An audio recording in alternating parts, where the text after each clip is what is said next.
Hello and welcome to Chatterbox, the show where we literally chat boxing. I'm Josh Denzel and I'm joined by my regular sparring partner, Carl Frampton. Carl, we've got to kick this off. I saw you at the Joyce fight on Saturday. I'm not sure anyone saw that coming. No, I don't think a lot of people did. Maybe Team Zhang saw it coming, but I think that the narrative and everybody kind of at ringside and behind the scenes were, it's almost like it's not going to be an easy fight, but Joe will wear him down and maybe force a stoppage later on. I think that's the majority of the people I spoke to thought that was going to happen. But Zhang surprised not only us, but obviously Joyce as well. And it was he was brilliant. He was really, really good. But Joe just looked like, I don't know, it looked like there was something up. He didn't look himself. It looked like he was really struggling with his southpaw stance. But I still don't think it's the end of the road for Joe. I still think there's more to come. You know what, we're gonna break down that fight and we're gonna dig deep into the heavyweight division as a whole a bit later in the show. But before that, I want to introduce Alex Krassyuk. You know, those who don't know, he's Oleksandr Usyk's promoter and one of the nicest guys in the game. How you doing, brother? All good, Josh. Hi, how you doing? Not too bad. All the better now you're on the show. I just want to kind of get a steer on your last few weeks because you seem to have been a busy man. Well, if you are involved in boxing, you have to be busy. Otherwise, someone else who is busy instead of you will be ahead. So it's normal to stay active and to look for some opportunities for your fighters. Do you know what? It's. I don't want to go over old ground because I think we've spoken about it a lot. That fight with Tyson Fury, it kind of has been done to the death, really. But just to know, are we ever going to see it happen? Because there's rumors and rumblings going on about something happening. I would love to see it. As a boxing fan, as Usyk's promoter, I would love to make it happen.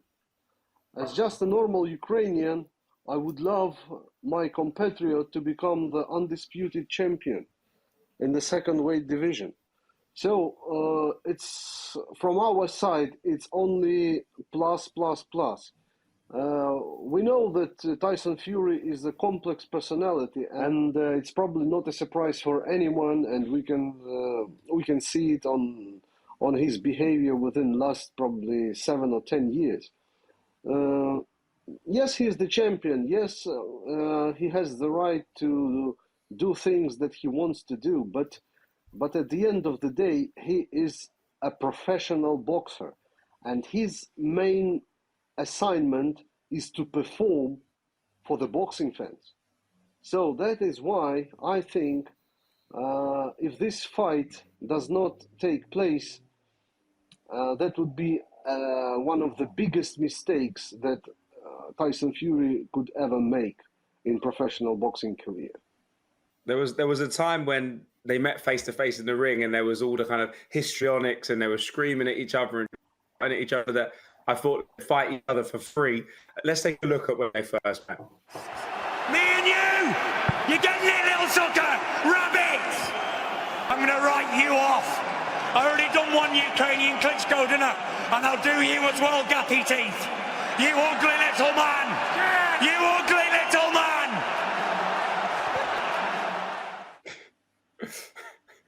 I mean, it's the talking's fantastic, but when it doesn't materialize as a boxing fan, you know, we've been there, we've done it, we've seen these fights built up for so long, and they don't ever happen. But let's hope they do. But you know what? It might have actually blessed us with maybe a better selection of fights, because there's rumors of a super series boxing heavyweights in Saudi Arabia this December, Usyk against Fury and Wilder AJ, and the winners then fighting each other back in Saudi. Have you heard about this? Because Eddie Hearn and Malik Scott, they suggest that talks are happening, but Tyson Fury has gone, no, that's rubbish. So we talk. Let's say we assume Joyce is fighting back Zhilei Zhang in the rematch. It's just talks. Let's say Anthony Joshua is fighting Joyce. It's just talks. Wilder is fighting Usyk. Only talks, only rumors. same thing. No commitments, no offers, no obligations. So this is just the not even the planning. This is just the assumption of something that might happen.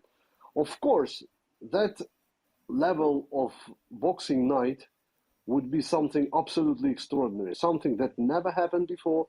That will just that will be the peak. Rumble in the Jungle, Thriller in Manila. It all would stay in the past after this event takes place. But at this stage, there is nothing certain about it. There is there is no date, there is no contract signed, or even memorandums of understanding. So we cannot just rely on it as something serious unless it's signed on the paper. How far away do you think that is potentially, or is it in the really, really early stages? And is it easy to work with an Eddie Hearn? And is Tyson Fury the one stumbling block there? Because it seems like those guys keep coming, we want to fight each other. From my perspective, from my experience, I claim that it's very easy. So AJ is not a very complicated person to deal with. Deontay Wilder, Shelley Finkel, is a very reasonable person. By the way, we got in touch with him a couple of weeks ago, first time in 10 years, and we had quite a long conversation reminding all the things we went through. So he's also very reasonable, and I don't think it will be a big challenge for anyone to make a deal with him. Oleksandr Usyk and his team are known to be the easiest people to deal with in the world of boxing. So there's only one thing still pending. And it's a complex person, complex personality who would go back and forth, play his games, trying to squeeze as much money as possible, because that was the reason why Usyk called him Greedy Belly. So if this tournament does happen, I imagine there's talk about happening in November, December, really at the end of the year. So what does Usyk do in the meantime? There's talk over here of a potential fight with Daniel Dubois. Does that maybe look like the next move for you guys? Yes, absolutely. That's what we are working on now. And I had conversations with George Warren yesterday, day before yesterday, this morning, and we're going to have one tomorrow morning to try to find a solution. And if we don't find the solution, the difference between the Tyson Fury and Dubois is that this agreement is regulated by the government rules of the regulations. So if we don't find the solution and the contract is not signed, at the end of the day we might have the purse bid. Yeah. And the winner of the purse bid is the one to organize the event. Very easy. That's why we have the deadline set by WBA, which is May the 3rd. If we do not deliver anything signed by that time, the purse bid will be announced. Yes, Daniel Dubois is our next objective. We have to comply with the rules. Usyk has to face the WBA mandatory, who is the first in the rotation line, and that's it actually. You know what? It's interesting. Usyk, I know he stopped his camp just after the Fury fight broke down, but we've seen a little bit of footage of him back in the gym. He seems to be enjoying himself. Let's take a look.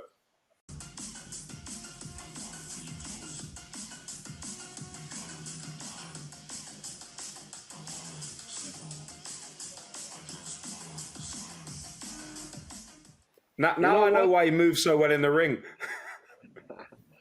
That is the reason why media is not allowed in the training camp. Most important thing is not dancing. The most important thing is the spirit that is in the training camp. Well, that actually shows how positive the work is, because the work is really hard, and if you stay positive, you just cope with it much easier. When you see clips like that, and you see his, and sorry, Josh, when you see clips like that, and you see his interviews and stuff, and it's really hard not to like Oleksandr Usyk. Like, even if you're a fan of Tyson Fury or maybe his future opponents, whoever they may be, everybody has a soft spot for Usyk, I think. Very charismatic person. This is number one. Very open-hearted person. Number two. Very kind. Number three.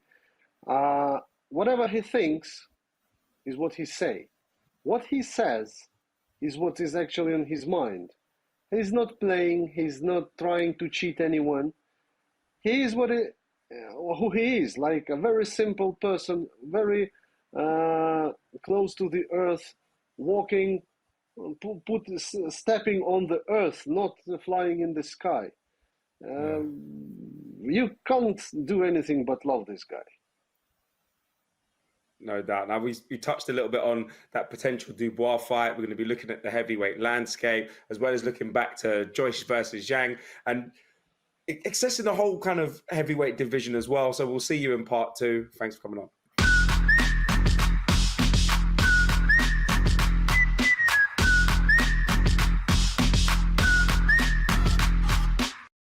Hello and welcome back to Chatterbox. Before the break, we mentioned a potential fight between Oleksandr Usyk and Daniel Dubois.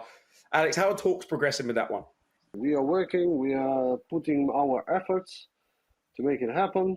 And at the end of the day, if we don't find the solution, we have the first bid procedure. That's the difference between a Fury fight and Dubois fight.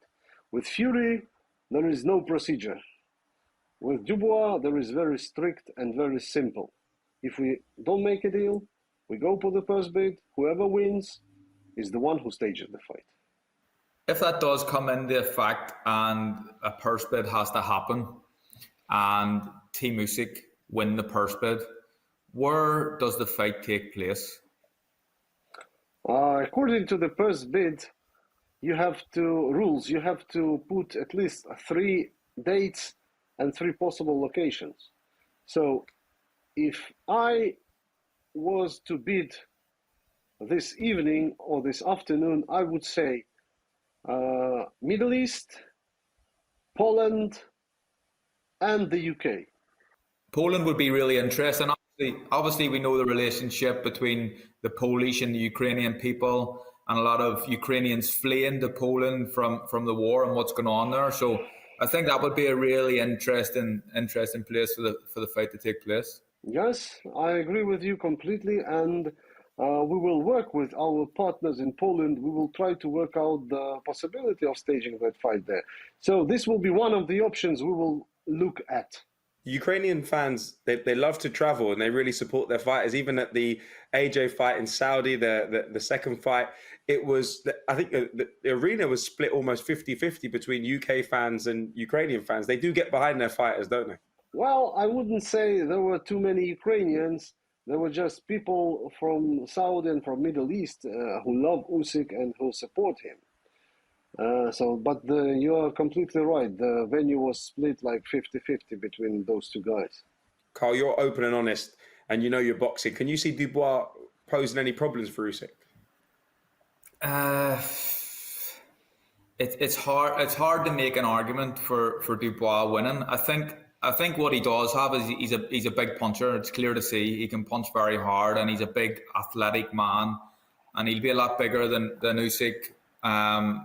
I imagine he can punch harder than Usyk as well, but I just feel like Usyk's movement would be too much for him, and I think he would be frustrated by Usyk, and I think at some point there could even be a late stoppage on the card. I'm not saying that's definitely the way it happens, but I think most boxing fans would go along with what I'm saying, and it just looks like a task maybe too far. But you got to remember that Daniel Dubois is very, very young, and there's plenty of time for him to win a world title. And I imagine at some point in his career he's going to do that.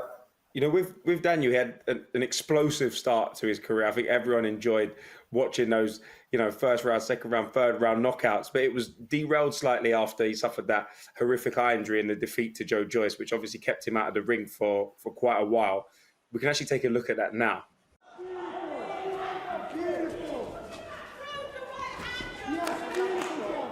Oh dear, it's the left eye and he's gone down. He's gone down with the jab right on that damaged left eye, and down he goes.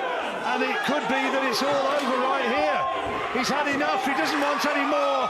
And Joyce, by stoppage.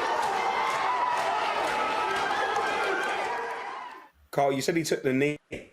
Change your mind on now, kind of everything. No, I maybe went in a little bit harsh on him, but he did take a knee. Obviously, we know there was a lot of damage done to his eye, but he went down on his knee. I think he shouldn't have been put into that position and had to have made that decision himself. I think it should have been a decision that was made from his corner, either before that or while he's on his knee. You know what I mean? Throw the towel in then. The guy just took a knee. Didn't seem like there was a lot happened. It's clear that his eye is giving him a lot of trouble. And afterwards, obviously, we knew that there was a lot of damage to his eye. So when he's on his knee and a punch hasn't been thrown, I think the corner, that's when the towel should have come in. And it doesn't look as bad for Daniel Dubois, and he doesn't get as much criticism. But look, I understand why he done it, but I think I was maybe a little bit harsh at the time, but I regret the harshness of it, but I still think my point stands. You know what? He bounced back from there. I think 4 straight KO victories since then, and then he had a massive scare in his last fight against Kevin Lerena. We'll have a little look at that there, and then we'll discuss it. Both boxers then landing shots and Dubois down. 2.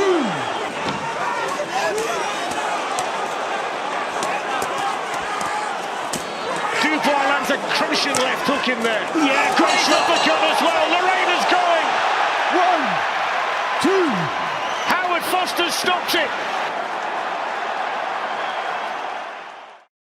Alex, talk to me. If this fight happens, we've heard Carl's opinion. Do you think Dubois has a chance of beating your man? Of course. Otherwise, there would be no fight. He's the heavyweight. He's a young kid. He's strong like a rhinoceros, you know. He's very young and very hungry, motivated. His last fight was not a big luck for him because he suffered a severe injury of his knee, which was actually the reason of most of his knockdowns in the fight. I hope he recovered because Lorena is not a big puncher. Lorena is the former cruiserweight. Because I remember him, I tried to get him to fight Usyk at the beginning of Usyk's career. Probably 3 or 4 times I was negotiating Lorena. Now he appears in heavyweights and he almost completed the big upset in London. But Daniel showed his heart, showed his character. Before Dubois was being mentioned as a possible opponent for your man, it was Joyce. He was firmly in the picture to be the next opponent. And then this happened. Let's take a look.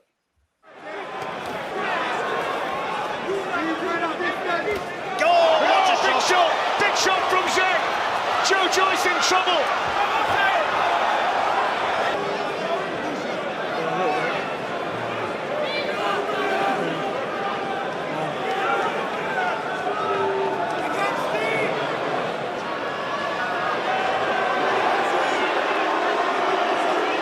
Foster looks at Joyce, he stopped it. Zhilei Zhang has beaten Joyce, whose unbeaten record is gone. Talk to me, guys. What went wrong for Joe there? He made a mistake. I remember Vitaly Klitschko, when he was an active boxer, used to say that defense is first thing in boxing. The second thing in boxing is good defense. And the third thing in boxing is perfect defense. So it means that 3 main things in boxing are defense, defense, and defense again. And Joyce made a mistake by thinking his head is made of stone or made of rubber, made of wood or whatever, like a juggernaut, but it's not right. It's not a proper approach. You first have to think about how not to take punch and then how to land your punch. And this fight showed that no matter how good you are at taking punches, your skin, your eye, your bones are not that confident as you might be. That's something that we all forgot about. I think we would all be easily mistaken, and Joe included, in thinking that everything just bounces off his head and it doesn't look like he can be hurt to the head. But that was obviously, it's wrong, and Zhang proved that.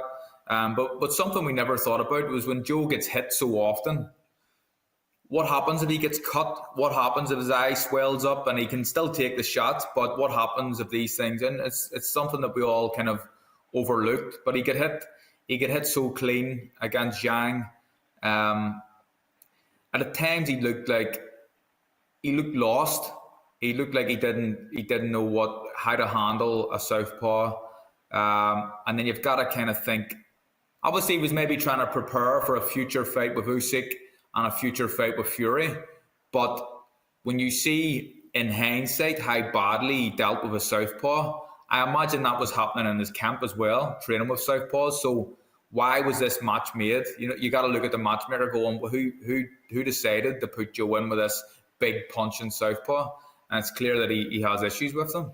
Yeah, and pay attention at his weight, because his weight was probably a stone lower than he was in a previous fight.